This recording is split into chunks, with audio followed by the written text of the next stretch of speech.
की समजा आम्ही कुठेही जेवायला गेलो फॉर एक्झाम्पल आणि प्रसादला एखादी तिथली डिश आवडली आणि प्रसाद जरा जास्तच कौतुक कर काय कमाल होतं नाही म्हणजे मला जरा अस्वस्थ व्हायला लागतं आणि तोपर्यंत जर ती मी कधी बनवलेली नसेल तर मला असं होतं यार का नाही बनवलंय मी हे इतकं तर मी ना लगेच दुसऱ्या दिवशी जाऊन वगैरे डिश बनवते.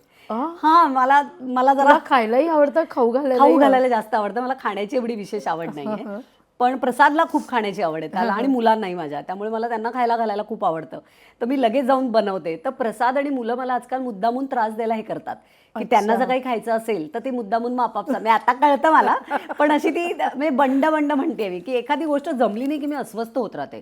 माझ्या डोक्यात पूर्ण वेळ ते चालू राहतं की अरे यार हे का नाही जमलं यार मला हे का आणि इतकं काही नाहीये ना म्हणजे हे काही सीमेवर युद्ध करणं इतकं अवघड नाहीये ना. खरंय त्याच्यापेक्षा काय अवघड असू शकतं.